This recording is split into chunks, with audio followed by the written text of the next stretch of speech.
Bismillahirrahmanirrahim. Assalamualaikum warahmatullahi wabarakatuh. Sebelumnya, kami ingin mengucapkan terima kasih kepada Bapak Profesor Dr. Renat Insinyur Rinaldi Idrus SSI selaku dosen pengampu mata kuliah analisis instrumentasi. Pada kali ini kami diberi kesempatan untuk mempresentasikan hasil kerja kelompok kami, di mana materi kami pada kali ini yaitu fasa diam pada HPLC dan SFC. Kami sendiri berasal dari kelompok 2 yang beranggotakan saya Yusi Arifah dan rekan saya Syifa Umairah. Pada kali ini, outline yang akan kami bahas yang pertama yaitu ada kromatografi, yang kedua ada fasa diam HPLC dan SFC, yang ketiga aplikasi, kelebihan, dan kekurangan fasa diam HPLC dan SFC. Yang terakhir ada kesimpulan. Sebelum itu, kita pasti sering mendengar kromatografi, di mana kromatografi itu merupakan salah satu teknik pemisahan fisik suatu campuran atau analit berdasarkan perbedaan distribusi masing-masing. Nah, teknik ini sering digunakan untuk analisis kimia, identifikasi, atau pemurnian senyawa dalam berbagai bidang, seperti farmasi, makanan, lingkungan, dan biologi. Materi pertama yaitu HPLC atau High Performance Liquid Chromatography. Definisi ini merupakan salah satu teknik kromatografi cair yang digunakan untuk pemisahan berbagai komponen dalam campuran, biasanya disertai dengan tekanan yang tinggi. Cairan yang akan dipisahkan merupakan fase cair dan zat padatnya merupakan fase diam. Prinsip kerja dari HPLC yaitu dengan memisahkan komponen analit berdasarkan tingkat polaritasnya. Yang kedua, ada jenis-jenis HPLC. HPLC sendiri terbagi atas HPLC fase normal dan HPLC fase terbalik. HPLC fase normal, di mana dia memiliki fase diam yang bersifat polar, umumnya merupakan silika atau silika yang dimodifikasi. Adapun fase geraknya, ialah senyawa yang bersifat nonpolar ataupun semipolar, seperti N-heksan, etil asetat, atau kloroform. Prinsip kerja dari HPLC ini yaitu senyawa polar akan berinteraksi lebih kuat dengan fase diam polar dan bergerak lebih lambat, sedangkan senyawa nonpolar akan lebih cepat keluar dari kolom. Aplikasi dari HPLC ini yaitu digunakan untuk menganalisis senyawa-senyawa polar. Contohnya yaitu pemisahan campuran yang mengandung senyawa-senyawa polar seperti gula, asam amino, atau zat-zat organik dengan gugus polar. Yang kedua ada HPLC fase terbalik. Fase diamnya yaitu bersifat nonpolar, umumnya kolom C18 atau C8 yang memiliki rantai hidrokarbon yang panjang. Fase geraknya bersifat polar, biasanya campuran air dan pelarut organik seperti metanol atau asetonitrit. Prinsip kerjanya, senyawa nonpolar akan berinteraksi lebih kuat dengan fase diam nonpolar, sehingga bergerak lebih lambat. Senyawa polar akan bergerak lebih cepat dan keluar lebih dahulu. Aplikasi daripada HPLC fase terbalik ini lebih umum digunakan karena banyak senyawa yang bersifat polar atau semipolar, sangat efektif untuk senyawa nonpolar hingga polar sedang, seperti analisis obat-obatan, senyawa biologis, yaitu protein atau peptida, dan senyawa organik kompleks lainnya. Nah, kita bisa lihat di sini gambaran tentang komponen HPLC ataupun gambaran bagaimana bentuk dari alat HPLC ini. Nah, saya juga akan sedikit menjelaskan tentang fungsi-fungsi dari komponen sebelumnya. Yang pertama itu ada reservoir, di mana dia berfungsi sebagai penyimpan fase gerak. Yang kedua ada pompa, yaitu mengalirkan fase gerak dengan tekanan yang tinggi. Kemudian ada injektor, di mana dia berfungsi sebagai tempat menyuntikkan sampel ke sistem. Ada juga kolom, yaitu tempat terjadinya pemisahan yang diisi dengan fase diam tadi. Selanjutnya ada detektor, yaitu untuk mendeteksi analit setelah pemisahan. Dan terakhir ada data system, yaitu sebagai analisis atau visualisasi data. Nah, di dalam HPLC sendiri itu terdiri dari beberapa macam fasa diam. Yang pertama yaitu ada reverse phase, di mana dia menggunakan fasa diam nonpolar seperti silika yang dimodifikasi, contohnya yaitu C8 atau C18. Yang kedua, ada normal phase, menggunakan fasa diam polar seperti silikon atau alumina untuk memisahkan senyawa non-polar. Yang ketiga, ada ion exchange phase, menggunakan fasa diam untuk memisahkan senyawa berdasarkan muatan, misalnya protein atau asam amino. Terakhir, ada size exclusion-nya, yaitu berdasarkan ukuran molekul menggunakan pori-pori tertentu pada fasa diam. Nah, parameter apa sih yang penting dalam HPLC ini? Yang pertama yaitu waktu analit keluar dari kolom atau disebut juga sebagai retention time, di mana menunjukkan seberapa lama suatu analit ataupun komponen melewati kolom kromatogram. Ini penting untuk mengidentifikasi senyawa berdasarkan waktu tempuhnya. Yang kedua ada pemisahan antara puncak. Nah, pemisahan puncak mengukur seberapa baik dua senyawa dapat dipisahkan dalam kromatogram. Parameter ini penting untuk mencegah adanya overlapping pada puncak. Yang ketiga ada efisiensi kolom, menunjukkan kemampuan kolom dalam menghasilkan puncak yang sempit dan tajam, yang berkaitan dengan kualitas pemisahan. Efisiensi diukur dengan plate number. Yang terakhir yaitu kualitas bentuk puncak kromatogram. Bentuk puncak yang baik seharusnya simetris dan tajam. Bentuk puncak yang buruk atau asimetri dapat mengindikasikan bahwa ada masalah seperti ada pengotoran kolom atau pengaturan fase yang tidak optimal. Nah, semua parameter ini itu saling berkaitan dan sangat penting dalam memastikan keakuratan dan presisi hasil analisis HPLC.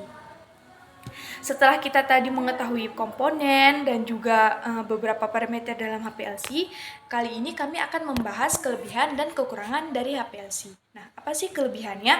Yang pertama yaitu dia itu dapat menganalisis zat yang tidak menguap. Nah, selanjutnya dia juga memiliki resolusi tinggi, proses analisisnya cepat, dapat menganalisis senyawa organik dan anorganik, kolomnya dapat digunakan kembali, serta membutuhkan ukuran sampel yang kecil. Dia juga merupakan HPLC alat yang fleksibel dan tepat untuk mengidentifikasi dan mengukur komponen sintesis. Kemudian HPLC juga memiliki kekurangan, diantaranya itu dia mahal, membutuhkan bahan organik yang mahal, memerlukan pasokan daya dan dukungan yang rutin, memerlukan analisis atau SDM khusus untuk mengoperasikannya, sensitivitasnya rendah untuk campuran tertentu, beberapa zat tidak dapat dikenali karena diserap secara permanen sehingga HPLC ini juga sulit digunakan bagi pemula. Kemudian saya akan membahas sedikit studi kasus tentang HPLC. Nah, kita bisa lihat sendiri bahwa di sini terdapat gambar kromatogram dari hasil analisis menggunakan HPLC. Di sini kami menggunakan sampel amoksilin. Analisis kadar amoksilin pada sampel hepar itu dilakukan pada sampel positif yang memiliki daya hambat. Data kromatogram HPLC dari sampel amoksilin ini bersifat standar. Nah, pemeriksaan dilakukan dengan kromatografi HPLC. Hasil yang kami peroleh untuk kadar residu antibiotik pada amoksilin yang ada pada sampel hepar yaitu sekitar 0,0005 sampai 0,01 mg per kilogram. Selanjutnya yaitu ada SFC yang akan dijelaskan oleh rekan saya Syifa Omaira. Baik, terima kasih. Selanjutnya saya akan menjelaskan tentang Supercritical Fluid Chromatography atau SFC. Nah, apa itu SFC? SFC merupakan teknik kromatografi yang menggunakan fluida superkritis sebagai fase gerak untuk memisahkan dan menganalisis molekul.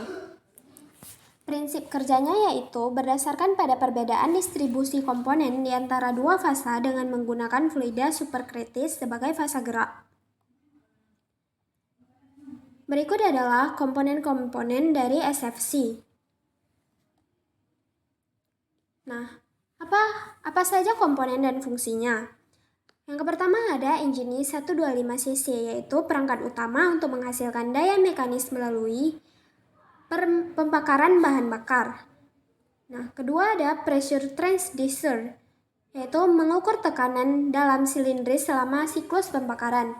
Ketiga ada tangki bahan bakar, menyimpan bahan bakar yang akan digunakan oleh mesin. Keempat ada injektor, menyuntikkan bahan bakar ke dalam ruang bahan bakar mesin dalam jumlah yang terkontrol.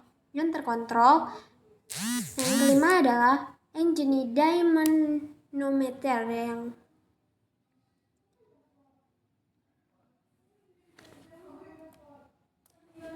Engine dinamometer.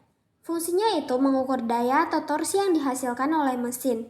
Keenam ada DIQ, Data Acquisition System, di mana fungsinya mengumpulkan data dari berbagai sensor seperti tekanan, suhu, atau sudut poros sengkol yang kemudian dikirimkan ke sistem analisis data. Ketujuh ada monitor, yang fungsinya untuk menampilkan data yang diperoleh dari DIQ secara real time. Kedelapan ada cable crane angle yang mendeteksi sudut putar poros sengkol mesin, dan kesembilan ada exhaust manifold yang fungsinya mengarahkan gas buang dari mesin ke sistem pembuangan. Selanjutnya ada fase diam dari SFC. Yang pertama ada reverse fase, yaitu menggunakan fase diam nonpolar seperti silika dan yang dimodifikasi. Contohnya ada C8 atau C18. Yang kedua ada normal phase. Normal phase ini menggunakan fase diam polar seperti silikon atau alumina untuk memisahkan senyawa non-polar. Ketiga ada chiral phase, menggunakan fase diam material khusus dengan situs chiral untuk memisahkan isomer optik.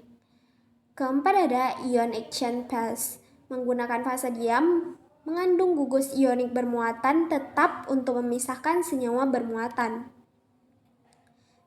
Apa saja parameter penting dari SFC? Yang pertama ada tekanan, suhu, tipe dan ukuran kolom, waktu retensi, komposisi fase gerak, laju air fase gerak, volume injeksi, dan yang terakhir ada deteksi dan pemilihan dari detektor.